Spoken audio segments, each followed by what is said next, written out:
Okay, here we go again. I'm talking about leaks from a Wizards of the Coast employee to some other D&D centered YouTube channels. I released a video yesterday on the Wizards of the Coast latest response to the drama, and so many of you informed me in my comments that, unlike me, Wizards of the Coast doesn't read the comments on any of their surveys. This, of course, is massively relevant if they intend to use surveys when drafting a new OGL. They put up the surveys, we give our feedback, they throw it away, never reading our responses. Maybe they look at the dots, so did we hit satisfied or not satisfied, but our actual words are never read by anyone ever. These comments were based on a leak covered by another YouTube channel very shortly after my video was released. This is taken right from that video. Before we get to this, if you want to go harass any other YouTuber, please unsubscribe first. You aren't welcome here. I also won't tolerate personal attacks in the comment section. That'll get you a ban. I banned people yesterday. I'll ban you today. So, here's what the source in Wizards of the Coast asserts. You ever filled out those surveys? Nobody reads anything you type in those. Nobody. A senior designer is quoted as saying, "We don't care about actual feedback. Also, we don't want to know what armchair gamers think would be better rules." Now, we are also told at the end that there are multiple sources. Now, I don't know whether that means there's 2 or there's 10. I don't know. I also don't know if different sources are in contact with different YouTubers, because it might be the same people talking to all of them. So in terms of verification, I don't know how much verification was done exactly, but I am convinced at this point, not enough. So for me, what happened was I heard this stuff and I was shocked and kind of horrified. But the shock and horror, as time went on, started to become less and less and replaced with suspicion. Now, I should explain. Unlike maybe an average D&D player, I watched this video like 10 times. Heck, I've already made 2 different videos covering this. And so I immediately remembered things that I heard in this video over and over again. And that's when I realized that something stinks. So I watched this video again yesterday. Then I watched it again as I recorded it. And I've watched it again as I've edited some key points for you to see for yourself. If you haven't already speeded up this video, maybe speed it up right now. This is just a few minutes, but I think it relays why my bullshit detector has been going off. We have compiled the satisfaction scores. Our staff has also combed through the written responses. And so we now have a very clear idea. I want to say thank you to everybody who filled out that survey. I know it can take some time to do it. It's invaluable for us. We not only look at all the scores, we dig into what people have written. This really helps us get a sense of, I can tell you now that as we dug into the written responses about the Ardling and the Dragonborn, there was also some confusion in the feedback about the relationship of this new version of the Dragonborn to the Dragonborn options that appear in Fizban's Treasury of Dragons. Okay. So the Ardling, here also, once we dug into the written feedback, which, by the way, we saw some questions of, is the Ardling replacing the Aasimar? Right. Definitely not. The Aasimar is still in the game. The Aasimar is in Monsters of the Multiverse. But again, there was this sense that it was sort of being a cousin to the Aasimar while also being a beast person. And we saw much more interest in the feedback in the Ardling of leaning into the beast person side. Right. And so in the whole new take of the Ardling, and even the Gnome and the Halfling scored really well, tied at 78%. So a lot of excitement and positivity about these options, but also some great notes in the written feedback that we are analyzing and will incorporate into the feedback that people have given is already improving what's going on here, both at the macro level with things like the Dragonborn and the Ardling, but also on the micro level, because since we dig into the written feedback that is provided, people are already telling us great things about wording in the rules glossary, for instance, that might be unclear to them. And so that's the playtest process working. We read it like, aha, we will improve this.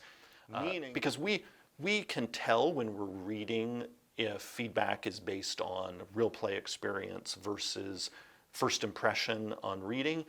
Feedback from both situations is helpful to us. If you spot something that's unclear, that's not resonating with you, please let us know in the survey, because we're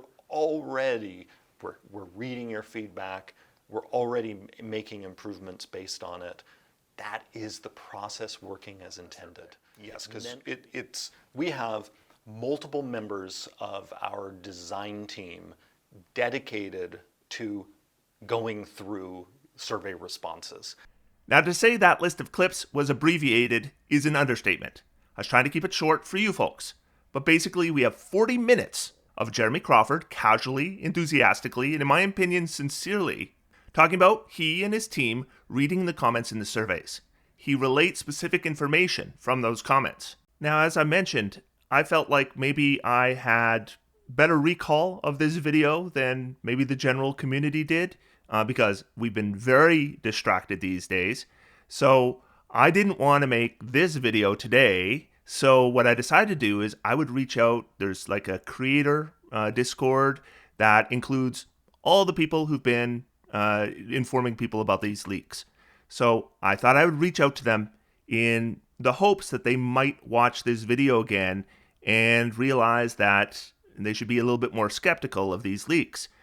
So I said, I'm curious what other creators take away from rewatching this video. Jeremy Crawford claims several times in this video he and his design team are reading the written responses in the surveys and are responding to them. He concludes the whole thing with assurances that multiple members of the design team have been dedicated to going through the responses. After rewatching, he seems really sincere to me. And my response, well, the people who have been reporting these leaks just didn't respond at all. So they posted afterwards, so they definitely saw it, and they ignored it. I got one response from one person who hasn't been reporting the leaks, just saying that, Jeremy Crawford has a job interest in towing the company line. No, that doesn't pass the smell test either. Lies are often detectable, especially when you hear them with the knowledge to be skeptical of what you're hearing. Jeremy Crawford confidently carrying on for 40 minutes on camera with no detectable insincerity? That would be an Oscar-worthy performance. No, I am convinced he was being sincere. So I looked at this again, and basically it was clear to me somebody is lying, or maybe spreading hearsay, or has a massive misunderstanding or miscommunication with someone. One way or another, this can't be correct. Then stuff started to happen online, really quickly in succession. The video where this was made public changed targets. Instead of Wizards of the Coast executives being targets, it's now the design team at Wizards of the Coast that are lying to us. And the design team started to speak out. First, it was actually a former staffer. I read nearly 500,000 UA comments in my first year working on D&D. I was not the only one reading them. I understand the desire to share information as you get it, but this just feels like muckraking. More posts started showing up. Ray Winninger was a big one. This is simply false. Before I left Wizards of the Coast, I personally read UA feedback. So did several others. Many changes were based on UA feedback, both quantitative and written. The entire 1D&D design schedule was built around how and when we could collect feedback. Now, I had already decided that I believed the leak was false. But as you can imagine, these public statements raised some serious questions in the broader community. So, this YouTuber went back to his source. The screenshot has been shared publicly. I'm just going to read this. Hey, I'm just looking to get to the bottom of an ongoing discussion surrounding the 1D&D feedback collection surveys. Today, Wizards of the Coast produced a statement saying they'd be taking feedback on the community responses to this OGL situation in the form of a survey.